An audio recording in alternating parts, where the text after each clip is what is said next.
অয়ক আত্মা বুলি মানে মায়া ময়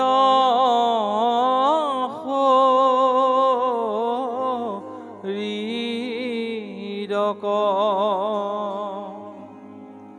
ইধৰে মহামোহে আতি হুৱে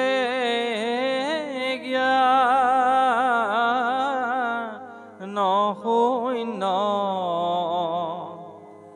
সকামে অনেক কৰ্ম কৰে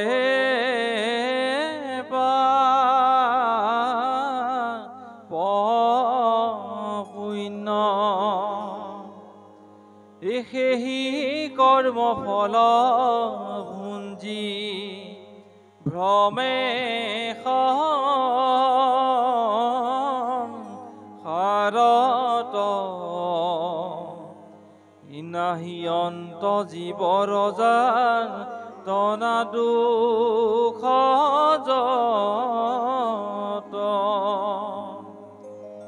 ইমিছা মায়াময় তয়ো পুজৈ মৰৈ জীৱ এহি লীলায়াতে প্ৰীতি সুন্ত সদা শিৱ ইজাবে সৃষ্টি থাকৈ মহা নিমিলে প্ৰলয় জনম মৰণ ভাবে নেৰাই মৃত্যু ভয় এই পশু পক্ষী বৃক্ষকৃত পতংগ জনিত উপজি যাতনায়াদি ভুঞ্জে বিপৰীত কৃষ্ণ পদে কৈছে ইন্দ্ৰিয়ৰ সংগে জীৱে ভুঞ্জে বিষয়ক আত্মা বুলি মানে মায়াময় শৰীৰক। আমাৰ আটাইতকৈ ডাঙৰ কথাটো হৈছে মই বুলি কোৱাৰ লগে লগে আমি শৰীৰটোক মই বুলি ভাবোঁ। এইটোৱে হৈছে ডাঙৰ ভুল। শৰীৰটোক মই বুলি ভবাৰ লগে লগে শৰীৰৰ লগত সম্বন্ধ থকা বা সম্পৰ্ক থকা বস্তু বা ব্যক্তিখিনিক কেৱল মোৰ বুলি ভাবোঁ। ইয়াৰ বাহিৰে বাকীবিলাকক আমি পৰ বুলি ভাবোঁ। এইটো এটা ডাঙৰ ভুল আৰু সেইকাৰণে বহুত কষ্টও পাবলগীয়া হয়। আমি স্বাৰ্থপৰ হৈ যাওঁ সেইটো ক্ষেত্ৰত। মোৰ বস্তুখিনি এই শৰীৰৰ লগত সম্বন্ধ থকাখিনিহে মই সেইখিনি কথা চিন্তা কৰিম, বাকীৰ প্ৰতি মোৰ কোনো কাম নাই। আৰু সেইকাৰণে আমাৰ কৰ্মখিনিত বহুখিনি খেলি মেলি ৰৈ যায়, তাৰ কাৰণে আমি ভোগ কৰিবলগীয়া হয়। ইয়াত বৰ সুন্দৰ কথা এটা কৈছে, ধৰে মহা মোহেয়াতি হোৱে জ্ঞান শূন্য সকামে অনেক কৰ্ম কৰে পাপ পুণ্য। যেতিয়া শৰীৰটোক মই বুলি ভাবি ল'লোঁ, মোৰ পুত্ৰ, মোৰ পত্নী, মোৰ মা, মোৰ দেউতা, মোৰ গাঁৱৰ মানুহ, মোৰ চহৰৰ মানুহ, মোৰ এখন সংসাৰ বেলেগ হৈ গ'ল। ইয়াৰ বাহিৰৰখিনিৰ লগত মোৰ কোনো সম্পৰ্ক নাই। তাৰমানে সিহঁতে যি কৰিলেও কথা নাই, মই এইখিনিক লৈ ব্যস্ত। আৰু এইখিনিক সুখ দিবৰ কাৰণে আশা পাশা সতেৰ বদ্ধ কাম ক্ৰোধ পৰায়ণ ইহন্তে কাম ভোগাৰ্থম অন্যায়ন অৰ্থ সঞ্চয়ন। ষষ্ঠাদশ অধ্যায় 12 নম্বৰ শ্লোকত গীতাত অৰ্জুনক কৈছে, হে অৰ্জুন, আশাৰ পাশত বন্দী হৈ মানুহে অন্যায়ৰ দ্বাৰা দুৰ্নীতিৰ দ্বাৰা অৰ্থ সঞ্চয় কৰিবলৈ লাগিব, টকা ঘটিবলৈ লাগিব। কিয়? কেৱল পৰিয়াল পোহপাল দিয়াৰ নামত। পৰিয়ালটোৰ ওপৰত কেন্দ্ৰ কৰিয়ে আমি বিভিন্ন ধৰণৰ অন্যায় অনীতিৰ কাম কৰোঁ। চাওক, কোনো মানুহ এক মুহূৰ্ত কাম নকৰাকৈ থাকিব নোৱাৰে। নাহি কচ্চিত ক্ষণমপি যাতু তিষ্ঠত্য অকৰ্মকৃত কাৰ্যতে হি অৱসকৰ্ম সৰ্ব প্ৰকৃতি জেৰ গুণে। 3য় অধ্যায় 5 নম্বৰ শ্লোক গীতা। অৰ্জুনক কৈছে, হে অৰ্জুন, কোনো মানুহ এক মুহূৰ্ত কাম নকৰাকৈ থাকিব নোৱাৰে। আৰু যেতিয়া আমি যিকোনো কৰ্ম কৰোঁ, প্ৰত্যেকটো কৰ্মৰ বিপৰীতে 3 ধৰণৰ ফল আমি প্ৰত্যেকে ভোগ কৰিবলগীয়া হয়। অনিষ্টম ইষ্টম মিশ্ৰম ত্ৰিবিধা কৰ্মনা ফলম ভৱতি ত্যাগিদম প্ৰেত্য নাতো সন্ন্যাসিনা ক্বচিত। অষ্টাদশ অধ্যায় 12 নম্বৰ শ্লোক গীতা। অৰ্জুনক কৈছে, হে অৰ্জুন, প্ৰত্যেকটো কৰ্মৰ বিপৰীতে 3 ধৰণৰ ফল ভোগ কৰিবই লাগিব। আপুনি এই জন্মত কৰক, 10 জন্মৰ পাছত কৰক, 100 জন্মৰ পাছত কৰক, আপুনি কৰা কৰ্মৰ ফলটো আপুনিয়ে ভোগ কৰিব লাগিব, বেলেগে নকৰে। সেইকাৰণে যদি আমাৰ কৰ্মখিনিত কৰবাত খেলি মেলি হৈছে সেইবিলাক শুধৰাব লাগে, মূল কথাটো তাত। আৰু শুধৰাম কেনেকৈ? এতিয়া আমি সুখ পাইছোঁ বুলি ভাবিছোঁ, জানো এইটো বেয়া কাম, কোনে নাজানে বেয়া কাম কোনটো ভাল কাম কোনটো। প্ৰথম আমি নিজক কনভিন্স কৰোঁ, কি বুলি? নিজক বুজাওঁ, একো নাই দে, এইটো কৰিব পাৰিবি, একো নাই, চলিব, একো নাই। আগতে নিজক বুজাই বঢ়াই লওঁ, বুজাই লোৱাৰ পাছত আমি পাপ কৰ্মত লিপ্ত হওঁ বা অনীতি যিবিলাক দুৰ্নীতি বা অপকৰ্মত আমি লিপ্ত হওঁ। প্ৰথম নিজক বুজাই লওঁ, একো নহয় তই পাৰিবি দে। যেতিয়া পাৰিবি বুলি ভাবি পেলাই নিজক যেতিয়া কনভিন্স কৰালো, তাৰ পাছত আমি কৰ্মটো কৰোঁ। কিন্তু খন্তেক সুখ পাইছোঁ বুলি যদিও ভাবোঁ কৰ্মটোৰ পৰা, যিটো কৰ্ম আপুনি মই আচৰণ কৰিলোঁ তাৰ ফলৰ পৰা কিন্তু আপুনি হাত সাৰিব নোৱাৰে। 3 ধৰণৰ ফল আহে, এটা ভাল, এটা বেয়া, এটা মিশ্ৰিত। আমি এই জন্ম পোৱাৰ আগতেও বহুবাৰ মনুষ্য হৈছোঁ। যিমানবাৰ মনুষ্য হৈ আহিছোঁ, যিমান কৰ্ম কৰিছোঁ, আমাৰ প্ৰত্যেকটো জীৱৰ বিপৰীতে একাউণ্টত চব লিখা আছে। যেনেকৈ আপোনালোকে আজিকালি চৰকাৰৰ পৰা আঁচনি ধন পাবলৈ ছেভিং একাউণ্ট চবে খুলিছে নহয়, কিবা কিবি আঁচনি টকাবিলাক দি নাথাকে জানো, 1500 1200 কিবা কিবি। এই যে একাউণ্ট এখন বেংকত খোলে, ছেভিং একাউণ্ট বুলি যিটো কয়, তেনেকৈ আমাৰ কৰ্মবিলাকৰ ফলবিলাকো এখন একাউণ্টত জমা হৈ আছে। সেইটো সঞ্চিত কৰ্ম বুলি কয়। কোনো মানুহ ইয়াৰ পৰা সাৰিব নোৱাৰে। আৰু যেতিয়া এটা মানুহ এজনৰ মৃত্যু হয় বা জীৱ জন্তু যাৰে হওক, যেতিয়া মৃত্যু হয়, সি পুনৰ কি শৰীৰ পাব এইটো নিৰ্ভৰ কৰিছে এই সঞ্চিত কৰ্মৰ পৰা সি ভোগ কৰিবলৈ অনা কৰ্মফলটোৰ ওপৰত। সেইটো প্ৰাৰব্ধ বুলি কয়। আমি বেলেগৰ পৰা আনিব নালাগে ভোগ কৰিবৰ কাৰণে। এই জনমত যে কোনোবাই সুখ পাইছে, কোনোবাই দুখ পাইছে, কিহৰ কাৰণে? আমি আগতে যিবিলাক কৰ্ম কৰিলোঁ তাৰ ফল ভোগ কৰি আছোঁ। এতিয়া যিবিলাক কৰ্ম কৰিম ইয়াৰ ফল আমি ভৱিষ্যতে ভোগ কৰিম। এইটো জন্মতো পাৰোঁ, ইয়াৰ ভৱিষ্যত জন্মত হ'ব, ভোগ কৰিবই লাগিব, কোনো সাৰিব নোৱাৰে। সেইকাৰণে কৰ্ম কৰাৰ আগত 10 বাৰ ভাবিব, এই কৰ্মটো শাস্ত্ৰসন্মত হয় নে নহয়, ইয়াক মই কৰিলে মোৰ কিবা অপৰাধ হ'ব নেকি। যদি হ'ব বুলি ভাবে এই কৰ্মটোৰ পৰা আঁতৰি থকাই ভাল। আৰু নহ'লে দুখ পাই পেলাই ৰাম নাম লৈ একো লাভ নহ'ব। প্ৰত্যেকটো কৰ্ম কৰাৰ প্ৰাক মুহূৰ্তত চিন্তা কৰিব লাগিব যে এই কৰ্মটো মই কৰিম নে নকৰিম, এই কৰ্মটো কৰিলে মোৰ কাৰণে ভাল হ'ব নে বেয়া হ'ব। এতিয়াতো মোক আনন্দ দিছে, অকণমান সময় মই সুখ পাইছোঁ বুলি ভাবিছোঁ, কিন্তু ইয়াৰ যিটো ফল হ'ব ভৱিষ্যতে হয়তো মোক ধ্বংস কৰি দিব পাৰে। সেইকাৰণে এই তত্ত্বটো বুজি ল'ব লাগে আগতে। আৰু কেতিয়া শুদ্ধ হ'ব কৰ্মবিলাক? কেতিয়া শুদ্ধ হ'ব? যেতিয়া মনৰ ভাৱবিলাক শুদ্ধ হ'ব। মনৰ ভাৱ কেতিয়া শুদ্ধ হ'ব? যেতিয়া আপোনালোকে শাস্ত্ৰ শুনিব ভকতৰ লগত, আৰু বিশেষভাৱে ঘৰত যেতিয়া আপোনালোকে সদায় অধ্যয়ন কৰাৰ অভ্যাস কৰিব। আমি আনুষ্ঠানিকতা ৰক্ষা কৰিবৰ কাৰণে অনুষ্ঠান বছৰত এটা বাৰ কৰিছোঁ। এনেকুৱা অনুষ্ঠানত আপুনি দিনজোৰা কাৰ্যসূচীয়ে কৰিলে, যেনিবা 8 ঘণ্টা 12 ঘণ্টা যিমান আছে শুনিলে, কিন্তু এইখিনিয়ে সাফিচিয়েণ্ট নহয়। ব্যাসদেৱে কৈছে, কথা ভাগৱতস্যাপি নিত্যম ভৱতি যত গৃহে তৎ গৃহম তীৰ্থ ৰূপম হি বাসতম পাপনাশনম। পদ্মপুৰাণ, এখন পুৰাণ আছে পদ্মপুৰাণ বুলি, তাত লিখা আছে, তাত লিখিছে যিখন ঘৰত সদায় ভাগৱতৰ কথা হয় সেই ঘৰখন তীৰ্থক্ষেত্ৰলৈ ৰূপান্তৰিত হয়। আৰু তেওঁলোকৰ ঘৰত যদি কিবা পাপ আছিল সমস্ত পাপৰ পৰা পৰিত্ৰাণ হয়। এতিয়া আমিবিলাকে ঘৰত পাঠ কৰোঁনে নাই, ভাগৱত পঢ়োঁনে নাই, কীৰ্তন পঢ়োঁনে নাই? ভাগৱতৰ সংক্ষিপ্ত ৰূপ কীৰ্তন। ভাগৱতৰ 10ম স্কন্ধখিনি আদি চোৱাখিনি গুৰুজনাই অনুবাদ কৰি নাম দি থৈছে দশম। কীৰ্তন 10ম, মহাপুৰুষ মাধৱদেৱে লিখি থৈ গ'ল ঘোষা ৰত্নাৱলী। এয়া আমি ঘৰত কেতিয়াবা মেলি চাইছোঁনে নাই? আৰু যদি আমি পঢ়াৰ অভ্যাস কৰোঁ, আপুনি যেনেকৈ পঢ়ক 2 ধৰণে পঢ়িব পাৰে। এক হৈছে য'ত আপোনালোকৰ যদি গুৰুগৃহ আছে বা থাপনা আছে, থাপনাৰ ওচৰত থকা কীৰ্তন পুথিভাগ চৈতন্য কৰি নিয়ম নীতি মানি পেলাই পাঠ কৰিব লাগে। যেনেকৈ পঢ়িবলৈ দিছে তেনেকৈ পঢ়ক চৈতন্য কৰি।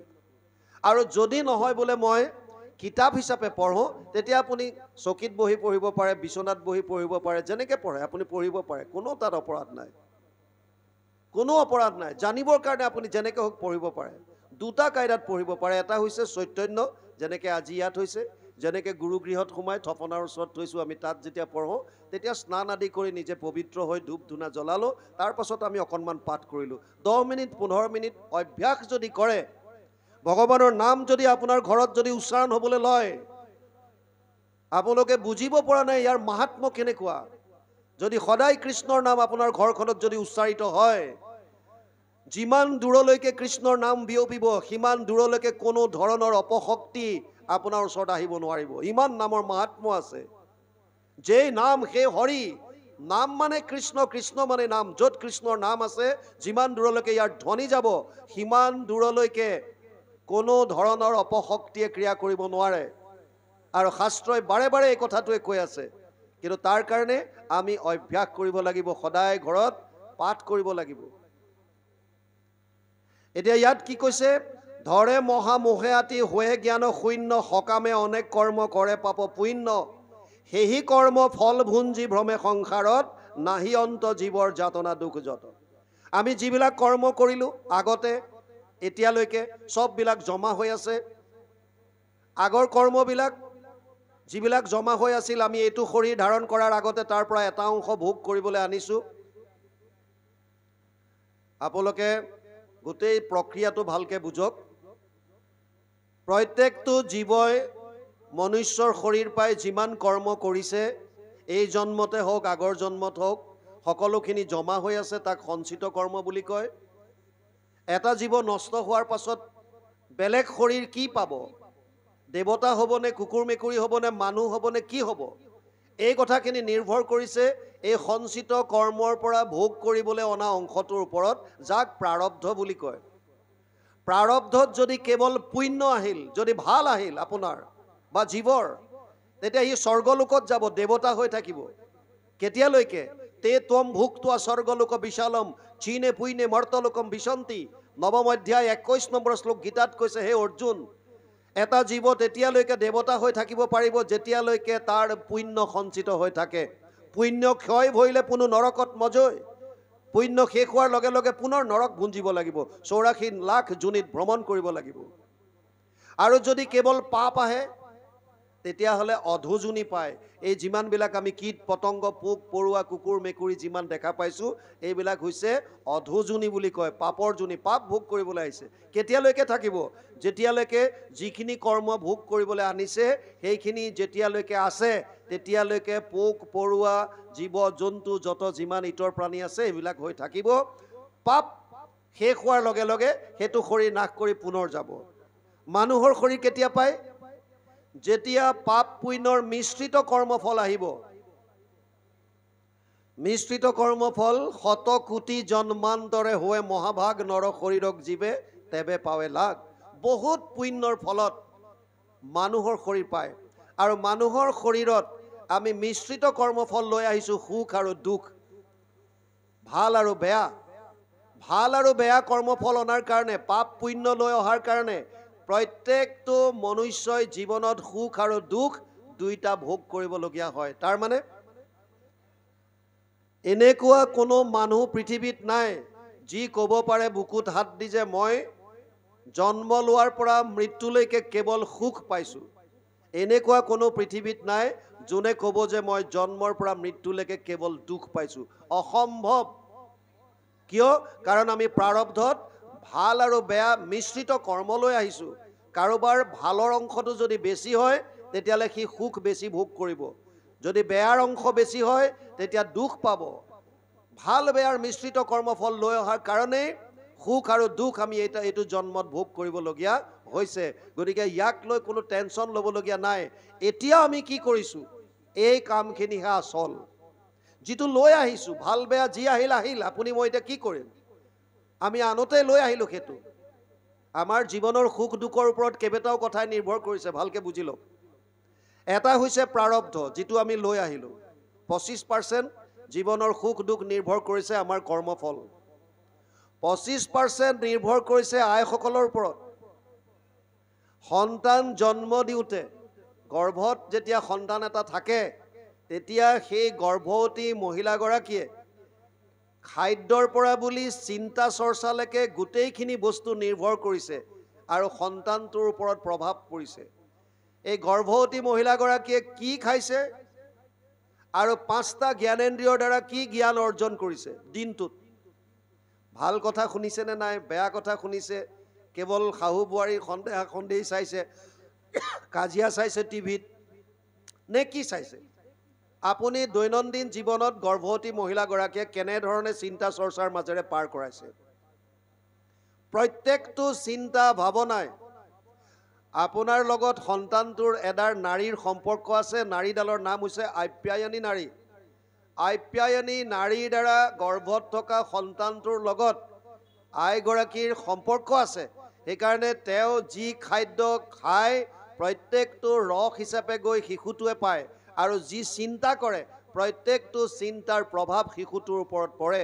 গতিকে সন্তান জন্ম দিয়াৰ সময়ত এই বিশেষভাৱে 10 মাহ 10 দিন যদি এগৰাকী গৰ্ভৱতী মহিলাই বিশেষভাৱে শাস্ত্ৰ অধ্যয়ন কৰে, ভকতৰ লগত যদি প্ৰভু ভগৱন্তৰ লীলা শ্ৰৱণ কৰে, ভাল ভাল পজিটিভ যদি কিবা কথা চিন্তা কৰে, ধনাত্মকবিলাক কোনো ধৰণৰ বেয়া কথা যদি চিন্তা নকৰে, তেতিয়াহ'লে এই সন্তানটোও তাৰ এটা অংশ লাভ কৰিব। এটা হৈছে বাপেকৰ ওপৰত সৃষ্টি কাৰ্যত আগবঢ়াৰ সময়ত তেওঁৰ মানসিক স্থিতি কেনেকুৱা এইটোও নিৰ্ভৰ কৰিছে। কেৱল ভাৱৰ খেল, আপোনাৰ ভাৱত কি আছে, যদি কেৱল কামনা বাসনা নিগেটিভ কথাবিলাকে যদি সোমাই আছে তেতিয়াহ'লে সন্তানটোৰ ওপৰত প্ৰভাৱ পৰিব। এই 3টা বস্তু সলনি কৰিব পৰাৰ কোনো উপায় নাই। না প্ৰাৰব্ধ সলনি কৰিব পাৰে, না মাতৃৰ চিন্তা চৰ্চা, না বাপেকৰ চিন্তা চৰ্চা। জন্ম হোৱাৰ পাছত এই 3টা সলনি কৰিব পৰা কাৰো ক্ষমতা নাই। এটাই উপায় আমাৰ হাতত আছে, 25%। আমি এতিয়া কি কৰিছোঁ, এই মুহূৰ্তত আমি কি কৰিছোঁ। যদি বৰ্তমানৰ পৰা প্ৰত্যেকজনে যদি অনুভৱ কৰে যে মোৰ যি হৈ গ'ল, মোৰ চব বেয়া, কিন্তু মই এতিয়া ভাল কৰিবলৈ চেষ্টা কৰিম, আৰু তেওঁ যদি একান্তভাৱে কৃষ্ণত শৰণ লয় আৰু যদি ভকতৰ লগত ভাগৱতৰ শ্ৰৱণ কীৰ্তন ৰেগুলাৰভাৱে যদি কৰে, কৃষ্ণৰ লীলাসমূহ যদি শ্ৰৱণ কীৰ্তন কৰে, জন্ম কৰ্ম চমে দিব্যম এৱম য় বেত্তি তত্ত্বতঃ ত্যক্ত্বা দেহা পুনৰ্জন্ম নেতি মামেতি পাণ্ডৱ। 4ৰ্থ অধ্যায় 9 নম্বৰ শ্লোক গীতা। অৰ্জুনক কৈছে, হে অৰ্জুন, মোৰ জন্ম কৰ্ম চব দিব্য, প্ৰভু ভগৱন্তৰ লীলাবিলাক চব দিব্য। এই দিব্য লীলাবিলাক যদি কোনোবাই শ্ৰৱণ কৰে আৰু ইয়াৰ তত্ত্ববিলাক যদি বুজি লয়, তেতিয়াহ'লে শৰীৰ ত্যাগ কৰাৰ পাছত অৰ্থাৎ মৃত্যু হোৱাৰ পাছত পুনৰ আৰু জন্ম ল'বলগীয়া নহয়, কেৱল আনন্দ আৰু আনন্দ পাব। সেইকাৰণে এতিয়া আমিবিলাকে কি কৰিছোঁ ইয়াত গুৰুত্ব দিব লাগে। আমি কেৱল নাম ল'বলৈ আহোঁ, ইয়াত 10 মিনিট, আধা ঘণ্টা, 1 ঘণ্টা নাম লওঁ। নাম লোৱাৰ পাছত কি কৰোঁ? নাম লওঁতেতো ঠিকেই ল'লে, নাম লোৱাৰ পাছৰ সময়খিনি আৰু আগৰ সময়খিনি আপোনালোকে চাব, সেইকণ সময়ত আমি কি কৰিছোঁ নিজে নিজে অনুভৱ কৰিব। নাম ল'বলৈ এতিয়া ধৰক আমাৰে ইয়াত নাম ল'বলৈ আহে, জেঠ মাহ ভাদ মাহত আমাৰ গাঁৱত নাম হয় আইসকলৰ।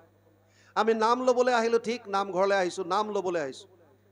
নাম ল'বলৈ আহি নামৰ আসনত বহাৰ আগত আমাৰ কথা বতৰা চিন্তা চৰ্চাবিলাক ক'ত থাকে, কেনেকুৱা হয়, আৰু নাম গোৱাৰ পাছত আমাৰ অৱস্থা কেনেকুৱা, কি চিন্তা কৰোঁ, কেনেকুৱা কথা বতৰা পাতোঁ।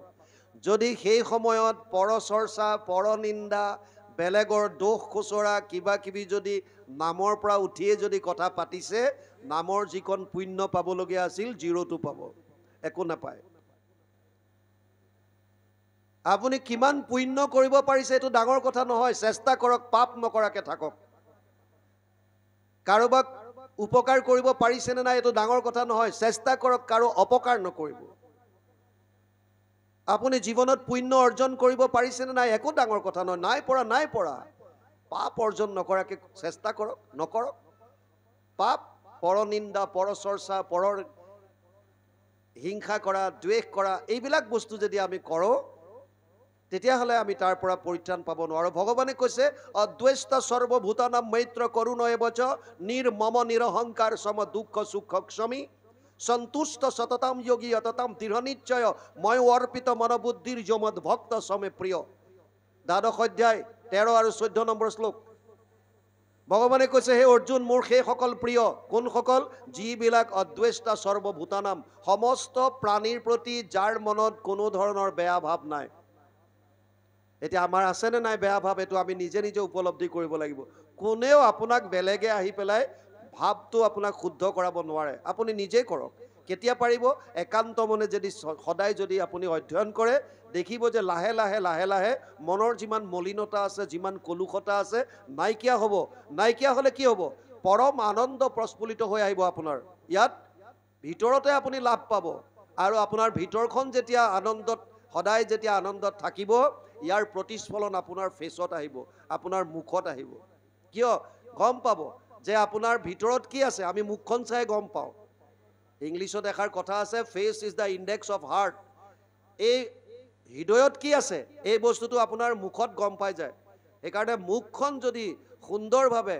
প্ৰজ্বলিত কৰি ৰাখিব বিচাৰিছে তেতিয়াহ'লে হৃদয়খন শুদ্ধ কৰিব লাগিব হৃদয় শুদ্ধ কৰিবৰ কাৰণে ঈশ্বৰৰ কথা শ্ৰৱণ কৰিব লাগিব ঈশ্বৰৰ কথা শ্ৰৱণ কৰিলে কি হ'ব কৰ্ণপথে ভকতৰ হিয়াত প্ৰৱেশী হৰি দুৰ্বাসনা হৰে সমস্তই জলৰ যতেক মল যেহেন শৰৎকালে স্বভাৱতে নিৰ্মল কৰে আপোনাৰ হৃদয় তেতিয়া নিৰ্মল হ'ব আৰু যেতিয়া হৃদয় নিৰ্মল হ'ব তেতিয়া ভগৱানটো হৃদয়ত আছে দেৱৰো ঈশ্বৰ হৰি তান্ত মহা যত্ন কৰি লৈও এক শৰণ সাক্ষাৎ যাৰ ইচ্ছা মুখ্য পাইবে নালাগে দূৰক যাইবে আছে হৰি সবাৰো হিয়াত ভগৱান ইয়াত আছে আমি বাহিৰত বিচাৰি ফুৰা লাভ নাই বহু ঠাইত আজিকালি ভাবে গাঁৱৰ নামঘৰত পাৱাৰটো কম আছে 25% মান থাকে সেইকাৰণে বেলেগত খৰাই দিয়ে ভাবে গাঁৱৰ নামঘৰত ইয়াত পাৱাৰটো কম বেলেগৰ নামঘৰত গৈ খৰাই দিলে আমি তাৰ আমাৰ মনোবাঞ্ছিত ফল পাম আৰু সেইকাৰণে দূৰ দূৰত যায় আপুনি এনেৰে জেগা চাবলৈ গৈছে কিবা গৈছে বেলেগ কথা কিন্তু যদি ভাবে যে মোৰ মনোবাঞ্ছিত ফল এটা পাবৰ কাৰণে মই অমুকত খৰাই দিব যাওঁ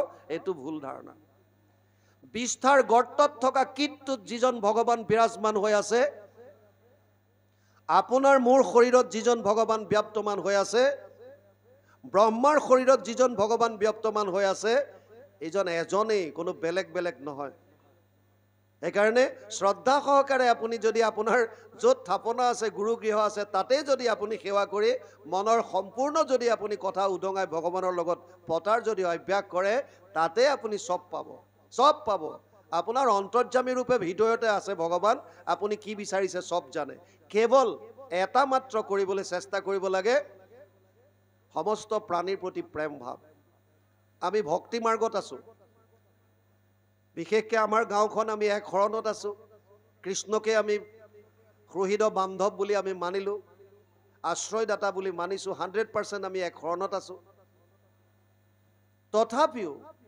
আমাৰ মনে কেতিয়াবা কয় নেকি যে কৰবাত গৈ খৰাই দিলে মোৰ মনোবাঞ্ছিত ফল পাম আৰু সেইকাৰণে তালৈ গৈ আমি খৰাই দিছো বেলেগ বেলেগ দেৱ দেৱতাৰ ওচৰত গৈ সেৱা কৰিছো যদি তেনেকৈ ভাবিছে যদি তেনেকুৱা কৰিছে আপোনালোকে কিন্তু সেইটো অপৰাধ কৰি আছে নামৰ অপৰাধ যদি কৰিছে আৰু যদি কৰা নাই তেতিয়াহ'লে কোনো কথা নাই কাৰণ ভগৱানে কৈছে মত্ত পৰতৰম নান্যত কিঞ্চিদ অস্তি ধনঞ্জয় মই সৰ্বমিদম প্ৰতম সূত্ৰে মণিগণায়ব সপ্তম অধ্যায় 7 নম্বৰ শ্লোক গীতা মোতকে শ্ৰেষ্ঠ আৰু কোনো নাই কৃষ্ণই অৰ্জুনক নিজ মুখে কোৱা কথা মাত্ৰ আপোনাৰ বিশ্বাসটো হ'লে হ'ল হৃদয়ত কেৱল বিশ্বাস এবাৰ যদি মানি লওঁ যে আমি সৰ্বশক্তিমান সৰ্বজ্ঞ কৃপালু কৰুণা সাগৰ সেইজনৰ ওচৰত আশ্ৰয় লৈছো যিজন অভয়দাতা যাৰ ওচৰত শৰণ লোৱাৰ পাছত আৰু মনত একো ধৰণৰ নাই যিজন কৃপা সিন্ধু যিজন দীনবন্ধু যিজন পৰম আনন্দ সেইজনৰ ওচৰত আমি শৰণ লৈছো সেইজনৰ ওচৰত আমি শৰণাগতি হৈছো গতিকে আমাৰ আৰু বেলেগৰ ওচৰত যোৱাৰ কোনো কাৰণেই নাই তাৰ পাছত আপোনালোকে আনন্দ চাওক আৰু সেইকাৰণে কপিলে বৰ সুন্দৰ কথা এটা কৈছিল মাক দেৱহূতিক মা মই সমস্ত প্ৰাণীৰ শৰীৰত আছো অহম সৰ্বেষু ভূতেষু ভূতাত্মানম অৱস্থিত সদা তম অৱজ্ঞায় মাম মৰ্ত কুৰুতে অৰ্চ বিৰম্বনম 3:29-21 তৃতীয় স্কন্ধ 29 নম্বৰ অধ্যায় 21 নম্বৰ শ্লোক কপিলে কৈছে মাতৃ দেৱহূতিক হে মা মই সমস্ত প্ৰাণীৰ শৰীৰত আছো মোক বাদ দি যদি কোনোবাই কেৱল মূৰ্তিত মোক পূজা কৰিছে তেতিয়াহ'লে এইটো বিৰম্বনৰ কথা তাৰ বাহিৰে একো নাই সমস্ত ভূতত মই আছো সৰ্বক্ষণে মোহক অৱজ্ঞা অতি কৰি যিটো জনে বেদমন্ত্ৰে প্ৰতিমাত কৰে অৰ্চন নাহি তাৰ ফল কিছু হবে বিৰম্বন। কোনো ফল নাই তাৰ পৰা। তেতিয়া কেনেকৈ ভক্তি কৰিব? এতিয়া কপিলে কৈছে অত মাম সৰ্বভূতেষু ভূতাত্মানম কৃতালয়ম অৰ্হয়েত দান মানব্যম মৈত্ৰেয় অভিন্নেন চক্ষুষা। চাৰিটা উপায় দিছে। প্ৰথম কৈছে দান। আপুনি দান কেনেকৈ দিব? অকল টকা পইচাৰ কথা কোৱা নাই। আপোনাৰ চোতালত যদি ৰাতিপুৱা চৰাই কেইটামান পৰিছে, আপুনি ভিতৰৰ পৰা চাউল এমুঠি আনি দিয়ক। এইটো আপোনাৰ জীৱৰ প্ৰতি প্ৰেম হ'ল। চাউলকেইটা দিয়াত কি দিগদাৰ আছে? আপুনি এমুঠি চাউল আনি পেলাই দিলে, কিন্তু এইটো আপুনি পৰম ডাঙৰ কাম কৰিলে। কাৰণ যি ৮-১০টা চৰাই আহি আপুনি দিয়া অন্নমুঠি গ্ৰহণ কৰিলে, সেয়াও বিষ্ণুৰে অংশ। আপুনি ঈশ্বৰকে ভক্তি কৰিছে। আপোনাৰ ঘৰলৈ কৰবাৰ অচিনাকি কুকুৰ এটা আহিছে, আপুনি পাৰে যদি ভিতৰত আছে যদি এমুঠি অকণমান অন্ন দিয়ক খাবলৈ। কাৰ বাদ দিয়ক। গৰমত চটফটাই আপোনাৰ গেটৰ ওচৰত গাই এজনী আছে, পাৰিছে যদি ভিতৰৰ পৰা পানী এবাল্টি আনি দিয়ক। কিয়? আপুনি ঈশ্বৰ জ্ঞান কৰি দিছে। যদি পাৰে এয়াও একোটা দান। আৰু টকা পইচাই দি পেলাই যদি দান দিয়ে, তেতিয়াহ'লে কৈছে আগতে বুজি ল'ব লাগিব দাতব্যমিতি যৎ দানম দিয়তে অনুপকাৰিণে দেশে কালে চ পাত্ৰে চ তদ্দানম সাত্বিকম স্মৃতম। সপ্তদশ অধ্যায় 20 নম্বৰ শ্লোক গীতা। তাত কৈছে হে অৰ্জুন, দান দিলে সাত্বিক দান কেনেকুৱা বুজি ল। কেনেকুৱা? যিটো দান দি পেলাই তাৰ পৰা কোনো বিনিময় নিবিচাৰে। বিনিময় বিচাৰিবলৈ হাক দিছে।